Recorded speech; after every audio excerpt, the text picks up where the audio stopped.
बिस्मिल्लाहिर्रहमानिर्रहीम। अस्सलाम वालेकुम स्टूडेंट्स।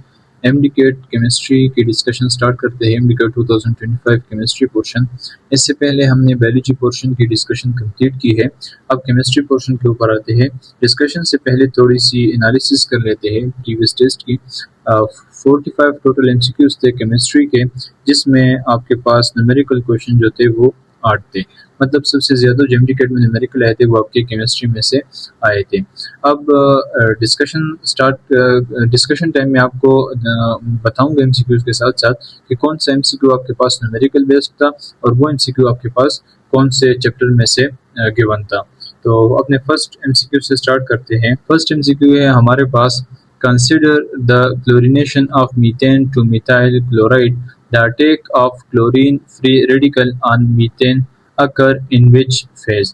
वो कौन सा स्टेज होता है? Consider the chlorination of methane to methyl chloride, मतलब CH4 जो है ये जब आपके पास CH3Cl बनाता है, Cl2 और यहाँ पे हमारे पास बनता है HCl। तो ये हमसे पूछ रहा है कि कौन से the attack of chlorine free radical on methane, कि जो क्लोरीन का फ्री रेडिकल है ये जब मीथेन के ऊपर अटैक करता है, ये कौन सा फेज हमारे पास होता है। तो देखिए इन फेजेस को पहचानने का ये तरीका है कि इनिशिएशन जो है, इनिशिएशन उस प्रोसेस को कहते हैं जिसमें आपके पास फ्री रेडिकल बनते हैं। फॉर एग्जांपल ये रेडिकल बना, उसके साथ जो है हाइड्रोजन फ्री रेडिकल बना, तो मतलब ये है कि ये इनिशिएशन स्टेट है जिसमें एक मॉलिक्यूल जो है उससे रेडिकल्स बनते हैं, ये इनिशिएशन स्टेज है। बिफोर इनिशिएशन तो ये बिल्कुल नहीं है, इनिशिएशन स्टेज भी नहीं है। यहाँ पे देखिए chlorine free radical on methane, मतलब एक रेडिकल और एक मॉलिक्यूल एक दूसरे के साथ अटैच हो रहे हैं। जब ये जो मिथाइल रेडिकल है ये जब अटैक करेगा CH3, ये जब अटैक करेगा Cl के ऊपर, तो ये हमारे पास बनेगा CH3Cl plus Cl free radical. मतलब ये है कि एक रेडिकल एक मॉलिक्यूल के ऊपर अटैक कर रहा है और उससे एक मॉलिक्यूल बन रहा है और एक रेडिकल बन रहा है, तो ये हमारे पास प्रोपोगेशन स्टेज है। लेकिन ये हमसे पूछ रहा है कि जो क्लोरीन का फ्री रेडिकल है कि ये Cl है, इससे हमने एक रेडिकल बनाया था इनिशिएशन स्टेज में, इससे हमने Cl और Cl ये दो रेडिकल बनाए थे। ये हमसे कह रहा है कि जब ये रेडिकल जो है, ये क्लोरीन का जो रेडिकल है ये जब आपके पास अटैक करेगा मीथेन के ऊपर, तो ये हमारे पास बनेगा CH3Cl प्लस हाइड्रोजन का रेडिकल। तो ये कौन सा स्टेज है? तो देखिए जहाँ पे एक रेडिकल और एक मॉलिक्यूल मिलके एक मॉलिक्यूल और एक रेडिकल बना रहे हो तो ये प्रोपेगेशन स्टेज होता है हमारे पास। और अगर दो रेडिकल मिलके एक स्टेबल मॉलिक्यूल बना रहे हो तो ये हमारे पास टर्मिनेशन स्टेज होता है। अच्छा, MCQ नंबर 119 है, a patient with pancreatic insufficiency shown reduced activity of an enzyme that hydrolyzed the first peptide bond at the carboxyl end of protein and peptide. Which enzyme is deficient? कि कौन सा enzyme जो है deficient है कि उसकी जो hydrolysis है वो नहीं हो रही, एक ऐसे एंजाइम की एब्सेंस है जो carboxyl end of protein and peptides के ऊपर अटैक करता है। तो इलास्टेज नहीं है, तो इलास्टिन जो प्रोटीन होती है उसके ब्रेकडाउन के लिए होता है, पेप्सिन आपके पास स्टमक में होता है, ये पेंक्रियाटिक एंजाइम की डिफिशिएंसी नहीं है। और दूसरी बात ये है कि ये प्रोटीन को कार्बोक्सिल एंड से फर्स्ट पेप्टाइड बॉन्ड जो है उसको कार्बोक्सिल एंड से ब्रेक नहीं करता, बल्कि ये प्रोटीन को पॉलीपेप्टाइड्स में कन्वर्ट करता है। और जो कार्बोक्सीपेप्टाइडेज होता है ये एंजाइम जो है वो कार्बोक्सिल एंड ऑफ प्रोटीन के ऊपर अटैक करता है, कोलेजिनेज जो है कोलेजन की ब्रेकडाउन करता है। अच्छा, 120 नंबर MCQ है, the force of attraction due to temporary dipole is. तो वो फोर्स जो टेम्परेरी डायपोल की वजह से, कि वो फोर्स जो टेम्परेरी डायपोल तो परमानेंट डायपोल फोर्सेस होती है, तो इसको कहते हैं हम London dispersion forces. Debye forces, तो डिबाई फोर्सेस जो है ये एक अलग कंसेप्ट है, ये यहाँ पे अप्लाई नहीं होता। आयन डायपोल फोर्सेस, तो ये एक आयन है जिसको वाटर में अगर हाइड्रेशन उसकी करते हैं, वो उस आयन का जो डायपोल के साथ इंटरेक्शन बनता है उसको हम कहते हैं आयन डायपोल फोर्सेस। तो यहाँ पे जो करेक्ट ऑप्शन है वो है लंडन डिस्पर्जन फोर्सेस। अच्छा, MCQ नंबर 121 है, in which case does a chemical reaction is processed nearly to completion, कि वो कौन सा रिएक्शन है, कौन सा केस है जिसमें एक रिएक्शन हम कह सकते हैं कि वो कंप्लीशन के बराबर है। तो when Kc is small but positive नहीं, Kc is equal to product over reactant अगर Kc की वैल्यू जो है वो स्मॉल है तो मतलब प्रोडक्ट कम है, और अगर प्रोडक्ट कम है तो इसका मतलब है कि रिएक्शन वो कंप्लीशन के करीब नहीं है, बल्कि रिएक्शन अपने इनिशियल स्टेजेस में है। When Kc large and positive, बिल्कुल Kc अगर लार्ज है और पॉजिटिव है तो इसका मतलब ये है कि रिएक्शन जो है हमारे पास उसमें प्रोडक्ट ज़्यादा बन रहा है। तो व्हेन Kc इज़ नेगेटिव नहीं, इसमें Kc के नेगेटिव के केस में हमारे पास हमें ये अंदाज़ा नहीं होता कि प्रोडक्ट हमारे पास ज़्यादा बन गया है। When Kc is approximately equal, अगर Kc जो है वो इक्वल के बराबर है तो मतलब प्रोडक्ट और रिएक्टेंट्स दोनों एक दूसरे के इक्वल है, और अगर इक्वल है तो तभी इसमें से वन का आंसर आ सकता है।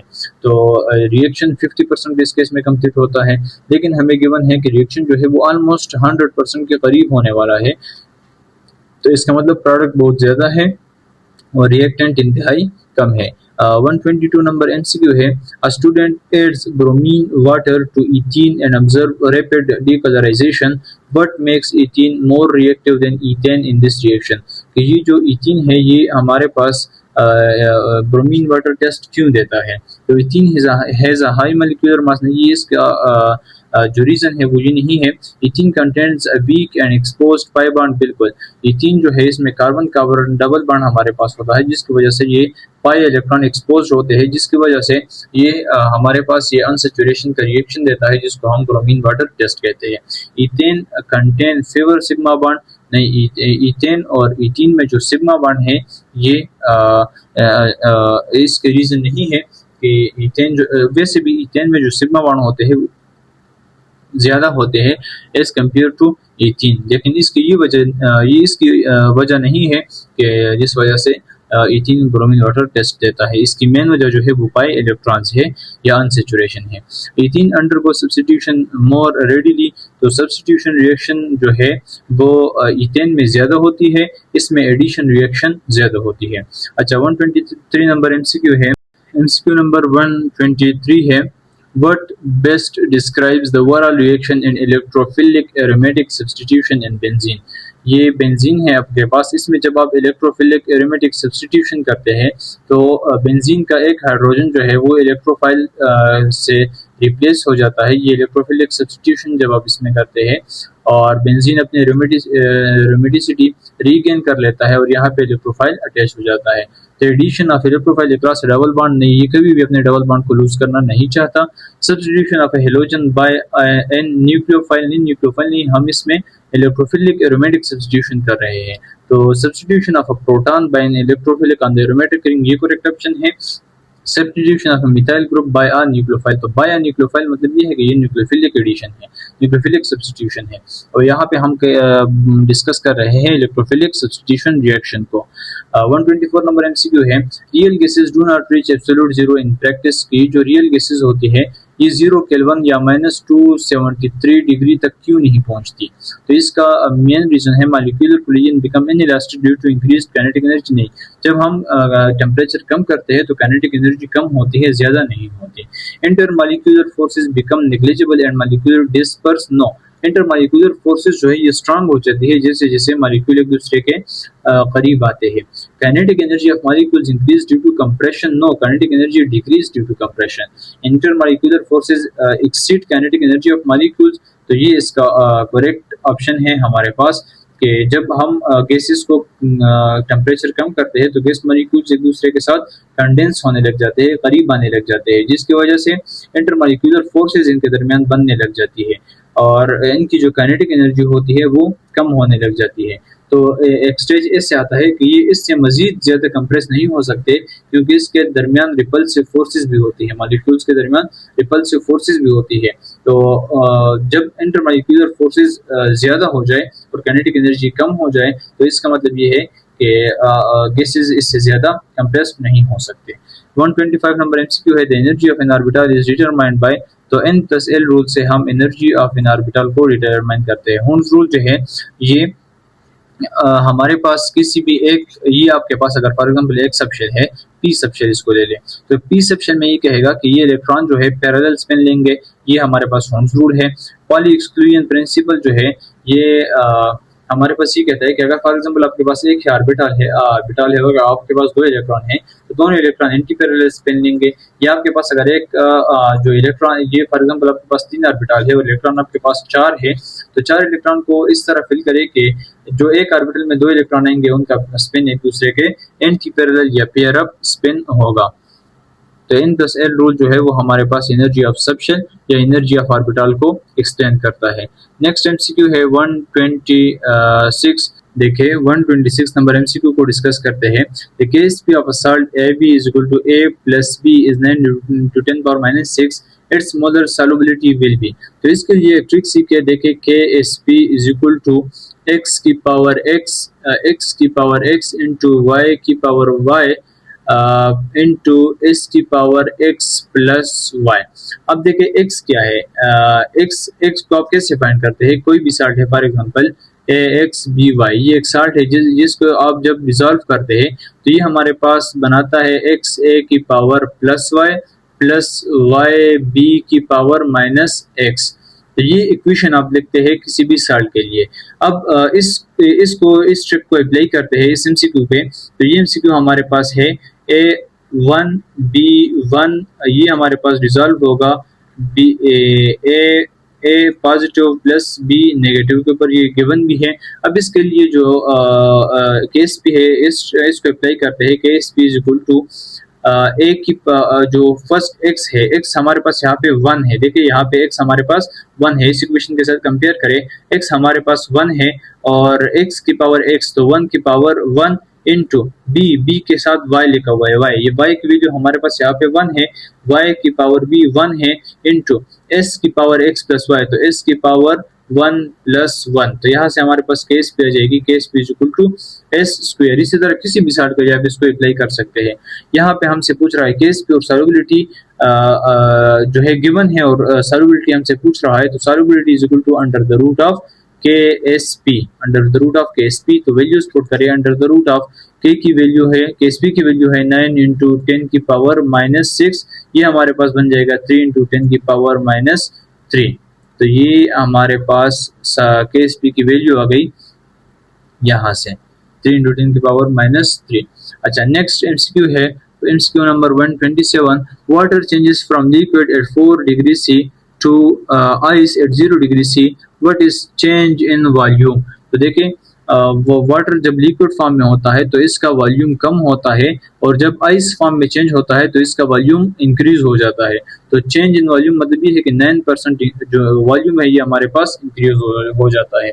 अब इसको आप कंसेप्ट से नहीं कर सकते, ये बुक लाइन एमसीक्यू है, इसलिए इसको बुक से आपने इस तरह पॉइंट्स को कभी भी इग्नोर नहीं करना। नेक्स्ट एमसीक्यू है, for an exothermic reaction the energy level of reactant is. अब देखिए एक्सोथर्मिक रिएक्शन के लिए अगर आप ये ग्राफ ड्रा करें, ये एनर्जी और ये रिएक्शन प्रोसेस का अगर आप ग्राफ ड्रा करें, तो एक्सोथर्मिक रिएक्शन में आपको पता है कि जो रिएक्टेंट्स की एनर्जी होती है, ये रिएक्टेंट्स की एनर्जी ज़्यादा होती है। फिर कि जो ये फॉर एग्जांपल एक्सोथर्मिक रिएक्शन का ग्राफ है, उसमें आप कहते हैं कि एनर्जी ऑफ रिएक्टेंट है, ये हमारे पास एक्टिवेशन एनर्जी है और ये एनर्जी ऑफ प्रोडक्ट है। तो ये एनर्जी ऑफ रिएक्टेंट है, ये रिएक्टेंट्स की एनर्जी है, ये प्रोडक्ट्स की एनर्जी है, ये हमारे पास एक्टिवेशन एनर्जी है। तो ये अब आते हैं क्वेश्चन के ऊपर। ये कहता है for example exothermic reaction the energy level of reactant is. तो एनर्जी लेवल ऑफ जो रिएक्टेंट्स का है वो प्रोडक्ट से काफी ऊपर है, more than that of the product. 128 number MCQ था।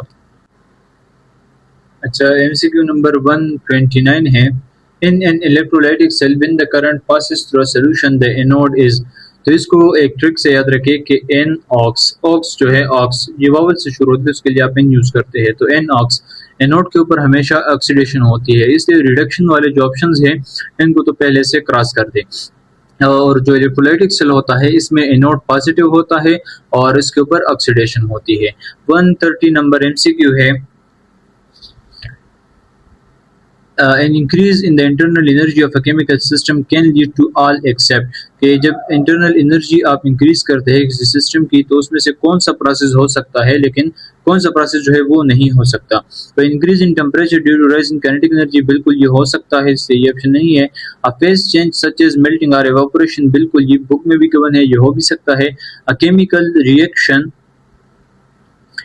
Chemical reaction if energy supplied is sufficient to break bond, बिल्कुल ये भी हो सकता है। And increasing temperature due to drop in kinetic energy, note kinetic energy कम नहीं होती, इंटरनल एनर्जी बढ़ाने से काइनेटिक एनर्जी हमारे पास इंक्रीज होती है। 131 नंबर एमसीक्यू है, in ethene molecule each carbon atom has 3 hybridized sp2 orbital which are, जो अगर देखें यहाँ से डायरेक्ट भी कर सकते हैं, sp2 हाइब्रिडाइजेशन है तो मतलब ये है कि जो ज्योमेट्री है वो प्लेनर है। टेट्राहेड्रल नहीं, टेट्राहेड्रल जो है वो CH4 में होती है sp3 हाइब्रिडाइजेशन में। लीनियर जो है ये sp हाइब्रिडाइजेशन और एसिटाइलिन में होती है, या जिसको आप इथाइन कहते हैं।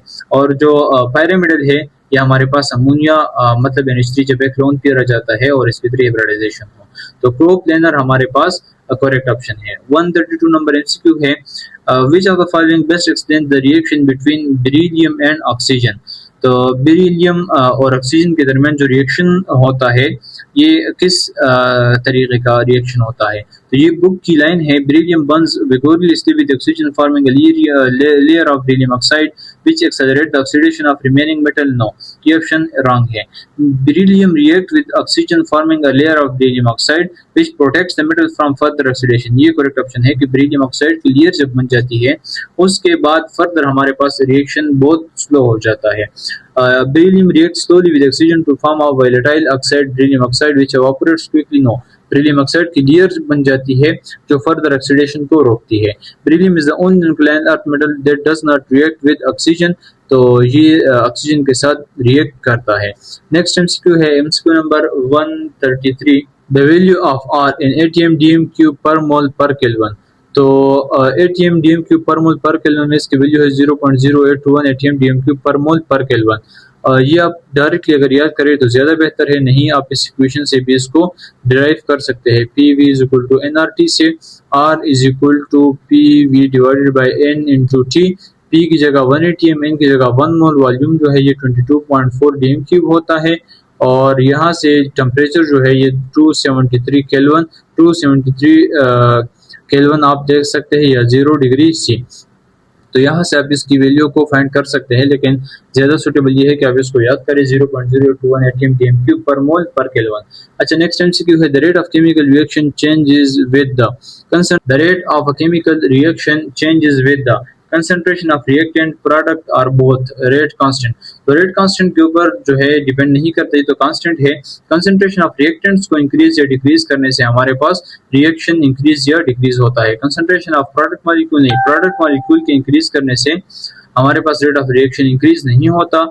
बोथ बी का ऑप्शन गलत है, क्योंकि यहाँ पे कोई इस तरह जो कंडीशन नहीं गिवन कि रिएक्शन जो है वो रिवर्सेबल है, वहाँ पे प्रोडक्ट के मॉलिक्यूल को आपने चेंज किया तो बता दे कि जो रेट ऑफ रिएक्शन है वो किस साइड पे इंक्रीज या डिक्रीज होगा। यहाँ पे जस्ट सिंपल रिएक्शन, तो simple reaction just reactant molecule जो होते हैं उसकी कंसंट्रेशन के ऊपर डिपेंड करता है। According to Planck's quantum theory, the frequency of photon is double the value of H will be. तो value E is equal to HF, यहाँ से देखें F is equal to E divided by H। अब आप कहेंगे कि frequency को double करने से जो H का है कांस्टेंट जो है वो हाफ हो जाएगा, तो नहीं, ये जो है चेंज नहीं होता, ये कांस्टेंट है, ये फ्रीक्वेंसी एनर्जी के ऊपर डिपेंड नहीं करता। तो 35 का करेक्ट ऑप्शन है डी, अनचेंज, क्योंकि ये हमारे पास कांस्टेंट है। 136 है, the specific rate constant of a reaction is related to the concentration of the reactant.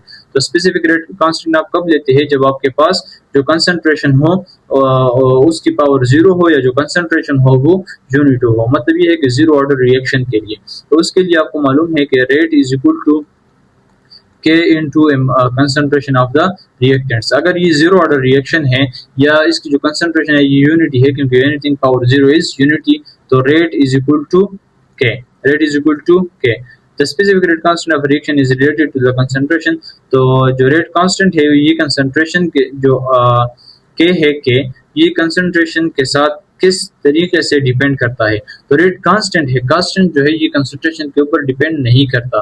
Rate जो है ये रेट कांस्टेंट के ऊपर डिपेंड करता है, लेकिन जो कांस्टेंट है वो खुद किसी चीज के ऊपर भी डिपेंड नहीं करता, तो ये इंडिपेंडेंट है। ये ऑप्शन नंबर डी हमारे पास करेक्ट है। 137 नंबर एमसीक्यू है, an experiment shows that heating a protein disturb the alpha helix structure, which protein structure is mainly affected. तो इसका करेक्ट ऑप्शन हमारे पास है बी सेकेंडरी। क्यों? क्योंकि जो प्राइमरी होता है ये हमारे पास पेप्टाइड बॉन्ड्स होते हैं। पेप्टाइड बॉन्ड्स, अगर यहाँ पे पेप्टाइड बॉन्ड की बात की होती तो प्राइमरी स्ट्रक्चर डिस्टर्ब होता है, लेकिन यहाँ पे अल्फा हेलिक्स या बीटा शीलिएटेड की अगर बात की है तो इसका मतलब ये है कि यहाँ पे सेकेंडरी स्ट्रक्चर हमारे पास डिस्टर्ब होगा। टर्शियरी जो है ये हाइड्रोजन बॉन्डिंग और आयनिक बॉन्डिंग की वजह से होता है या डाइसल्फाइड ब्रिजेस की वजह से। जो मोस्ट इफेक्टेड बॉन्ड्स हैं जो अल्फा हेलिक्स या बीटा शीलिएटेड शीट्स की वजह से बनती है वो सेकेंडरी स्ट्रक्चर हमारे पास बनती है। तो इस बॉन्ड को डिस्टर्ब करने से हमारे पास सेकेंडरी स्ट्रक्चर डिस्टर्ब होगा। 138 नंबर एमसीक्यू है, which of the following is not a postulate of kinetic molecular theory of gases. तो gas molecule undergo elastic collision, बिल्कुल ये पोस्टुलेट है। Gas molecule are in continuous random motion, ये भी postulate है। Gas molecules do not exert pressure when molecules collide with wall of container, no. ये जो है प्रेशर एक्सर्ट करते हैं जब ये वॉल ऑफ कंटेनर या एक दूसरे के साथ कोलाइड करते हैं। नेक्स्ट है gas molecule are far away from each other, तो ये बिल्कुल ये भी पोस्टुलेट है। Spectral series for hydrogen spectrum are, तो स्पेक्ट्रल सीरीज आपको मालूम है कि Lyman, Balmer, Paschen, Brackett and Pfund series, तो ये हमारे पास 5 है। नेक्स्ट एमसीक्यू है, the most electronegative element in the periodic table is fluorine. देखिए कितने आसान एमसीक्यू है कि मोस्ट इलेक्ट्रोनेगेटिव एलिमेंट कौन सा है पीरियोडिक टेबल में से। The addition of water to propene in the presence of sulfuric acid will produce। तो ये अगर आपके पास फॉर एग्जांपल प्रोपेन है तो ये आपके पास होगा प्रोपीन। इसमें अगर आप ऐड करते हैं वाटर तो ये हमारे पास क्या बनाएगा। तो यहाँ पे आप मार्कोनिकॉफ रूल को अप्लाई कर सकते हैं कि ये अगर पार्शियल पॉजिटिव एंड है, ये पार्शियल नेगेटिव एंड है, तो अगर आप इसमें वाटर ऐड करते हैं तो पार्शियल पॉजिटिव हाइड्रोजन उस साइड पे जाएगा, उस कार्बन के ऊपर जाएगा जो डबल बॉन्ड में इन्वॉल्व हो जाए और जहाँ पे हाइड्रोजन जो है वो कम हो। तो हाइड्रोजन जो जहाँ पे कम है वहाँ पे उस साइड पे आपके पास नेगेटिव पोर्शन जाएगा। तो ये हमारे पास बनाएगा CH3 CHOH और यहाँ पे हमारे पास बनेगा CH3। तो ये है प्रोपेन टू ओल हमारे पास बनेगा। पार्शियल पॉजिटिव उस साइड पे जाएगा जहाँ पे हाइड्रोजन ज्यादा हो और वो कार्बन खुद इन्वॉल्व हो डबल बॉन्ड फॉर्मेशन में, और नेगेटिव उस साइड पे जाएगा जहाँ पे हाइड्रोजन की कंसंट्रेशन कम हो या हाइड्रोजन के साथ बने हुए बॉन्ड कम हो। तो यहाँ हमारे पास बनेगा प्रोपेन टू ओल। नेक्स्ट 43 MCQ है 143, which of the following molecule does the central atom uses sp3 sp2 hybridization। तो pH3 जो है इसमें एक लोन पेयर है, मतलब ये sp3 hybridization है। NH3 में भी sp3 है। कार्बोकेटाइन जो है इसमें sp2 hybridization है। नेक्स्ट MCQ है molecule of phenol, the carbon atom which is attached to the OH group is। तो ये देखें ये फिनोल है आपके पास, वो कार्बन जो अटैच होता है OH ग्रुप के साथ। तो आपको मालूम है कि इसके सारे कार्बन जो है ये sp2 हाइब्रिड होते हैं हमारे पास, sp2 hybrid. In which one of the following is a planar molecule. Planar इसमें कौन सा है, तो प्लेनर वो है जिसमें 120 का डिग्री का एंगल बन रहा हो या उसकी जो हाइब्रिडाइजेशन हो वो sp2 हो। तो NH3 की हाइब्रिडाइजेशन sp3 है, वाटर की भी sp3 है। BF3 या BCl3 जो है यहाँ पे करेक्ट ऑप्शन है। CH4 की भी sp3 है और टेट्राहेड्रल इसका स्ट्रक्चर है। अच्छा नेक्स्ट 146 नंबर एमसीक्यू है, which of the following has highest bond energy. तो देखिए H जो है वो सब में कांस्टेंट है। अगर H कांस्टेंट है तो जितना आप ग्रुप में नीचे जाएंगे बॉन्ड एनर्जी कम होगी, और इसकी वजह ये है कि down the group electronegativity decrease होती है। जितना आप नीचे जाते हैं इलेक्ट्रोनेगेटिविटी कम होगी। अगर इलेक्ट्रोनेगेटिविटी कम होगी तो बॉन्ड में जो स्ट्रेंथ होगी वो कम होगी। तो HF की बॉन्ड एनर्जी जो है वो सबसे ज्यादा होगी, फिर उसके बाद HCl, फिर HBr और HI की एनर्जी हमारे पास होगी। नेक्स्ट एमसीक्यू है, identify the correct electronic configuration for an element with atomic number 24। तो ये देखें ये जो एटॉमिक नंबर 24 है यह आपके पास क्रोमियम है। देखें जो इलेक्ट्रॉनिक कॉन्फ़िगरेशन है 24 ये आपके पास क्रोमियम है, और क्रोमियम आपको मालूम है कि ये एक्सेप्शन है। तो ख्याल करना है आपने थोड़ा सा। इसकी जो करेक्ट इलेक्ट्रॉनिक कॉन्फ़िगरेशन है वो है 1s2 2s2 2p6 3s2 10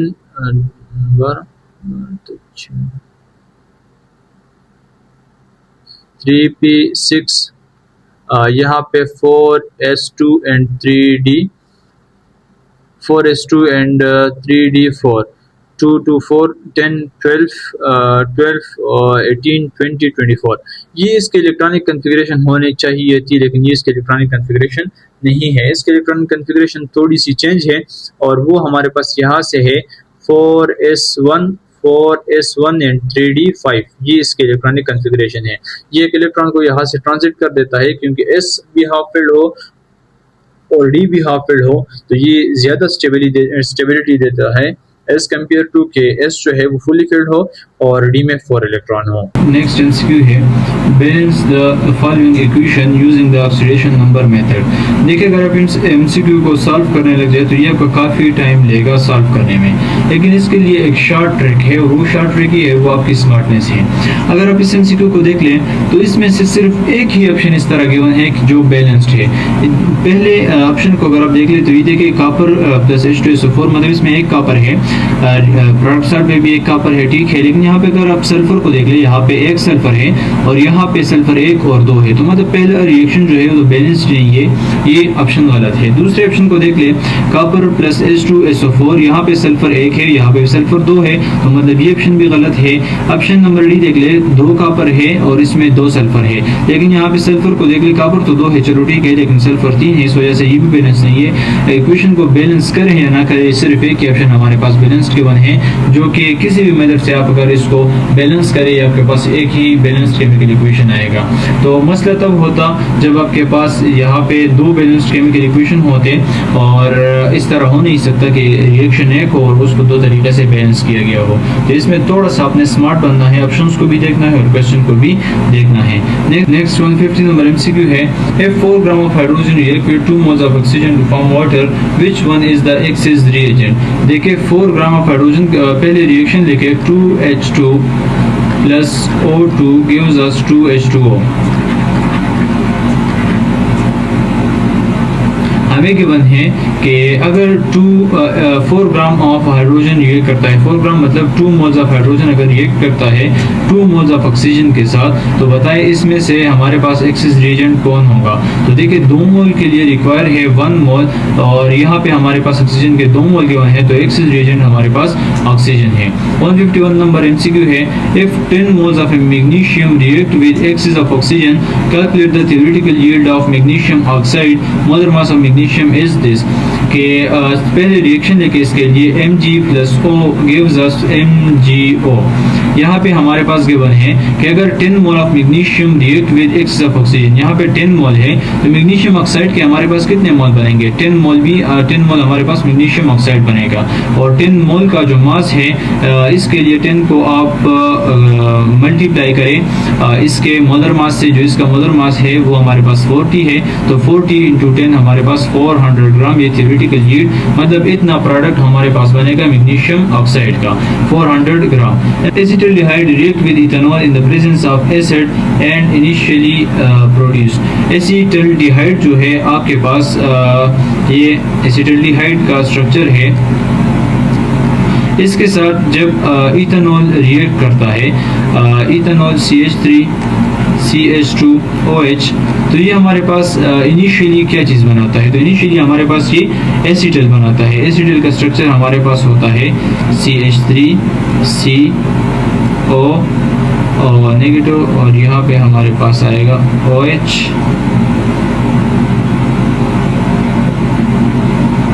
और यहाँ पे हमारे पास आएगा H, यहाँ पे हमारे पास आएगा OR।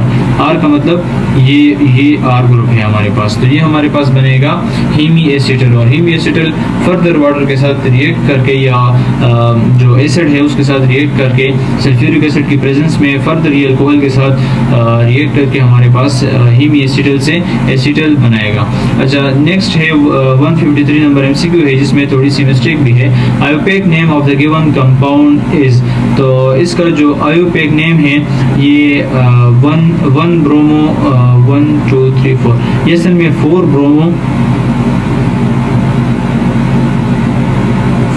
ब्रोमो ब्यूटेन 2-on है, 4-ब्रोमोब्यूटेन 2-on है। जो की में हमारे पास इसका करेक्ट ऑप्शन है वो ऑप्शन नंबर बी है, लेकिन इसका जो करेक्ट ऑप्शन है वो है 4-ब्रोमोब्यूटेन 2-on। 154 नंबर MCQ है, consider the given reaction 2Na plus Cl2 gives us 2NaCl. If 4 moles of Na and 2 moles of Cl2 are reacted, how much Cl2 will remain unreacted? तो मतलब ये है कि 2 moles of Na हमारे पास require करता है 1 mole of Cl2 और ये हमारे पास बनाता है 2 moles of NaCl।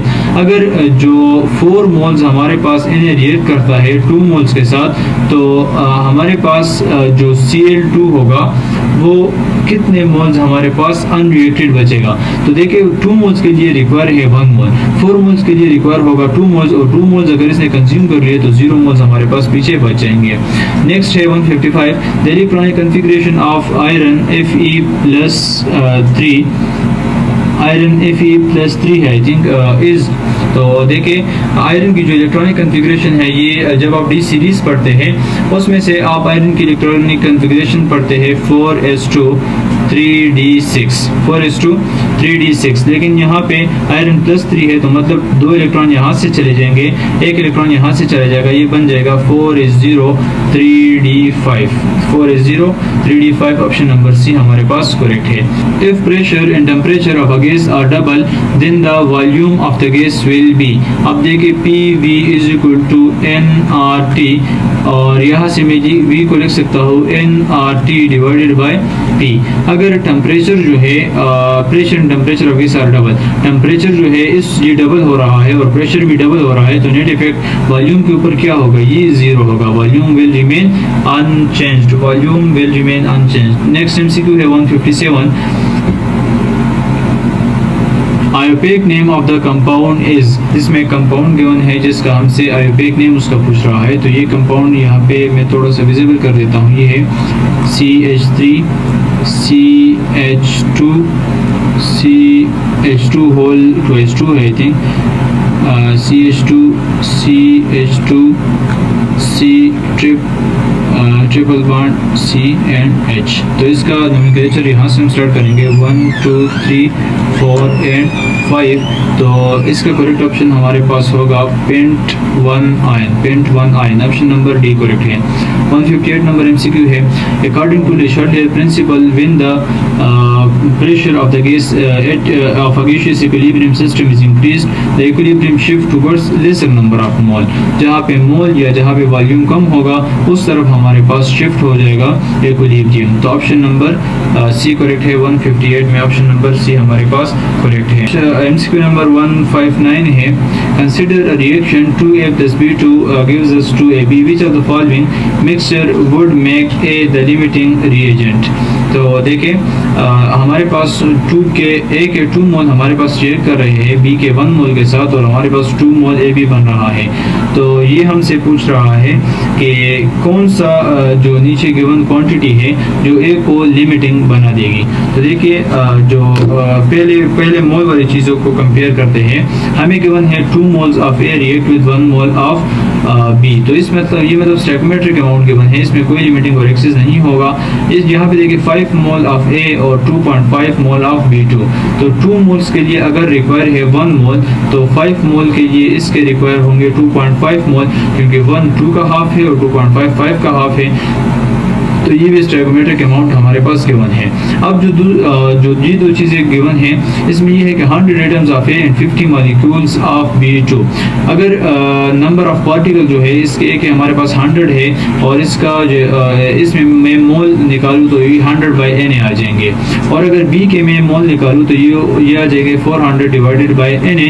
तो मतलब इसके जो मोल्स है वो अगर 1 है तो B के हमारे पास मोल होंगे 4, और यहाँ पे देखिए इसके 2 मोल्स के लिए रिक्वायर है 1 मोल, तो यहाँ पे ऑलरेडी 1 मोल गिवन है और ये इसके 4 मोल गिवन है। तो मतलब ऑप्शन नंबर ए हमारे पास इसका करेक्ट ऑप्शन है। 2 ऑप्शन तो हमारे पास एक्सक्लूड हो गए, दो ऑप्शन रह गए। एक ऑप्शन ये है कि 100 atoms of A and 50 molecules of B। तो 100 एटम्स का मतलब ये है कि इसके फॉर एग्जांपल 100 एटम्स है, इसमें मैं अगर मोल निकालूँ तो 100/Na आ जाएंगे, और B के 50 मॉलिक्यूल्स मतलब 50 divided by Na।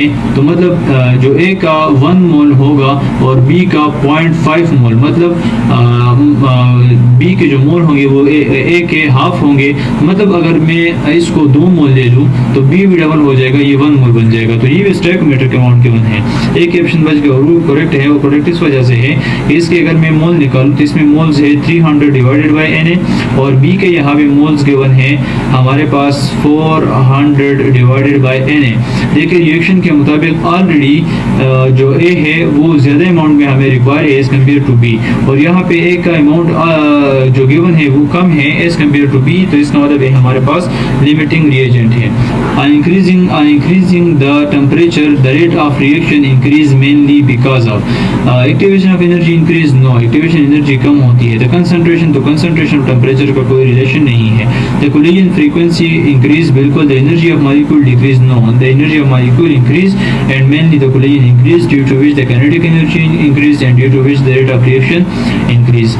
161 number MCQ है, heat of sublimation of Na is this, ionization energy of Na is this, bond dissociation energy of Cl2 is this, electron affinity of chlorine is -349 and enthalpy of formation of NaCl is -41। Calculate the latest energy of NaCl। The molecular orbital in benzene are, तो जो molecular orbital होते हैं benzene में वो हमारे पास D localised होते हैं, और ये बुक की लाइन है। अब इस एमसीक्यू के ऊपर आते हैं, इसको कैसे सॉल्व करें। हेज लॉ को अप्लाई करते हैं इस एमसीक्यू के लिए। तो इसका जो करेक्ट आंसर है हमारे पास है बी, -727 किलो जूल पर मोल।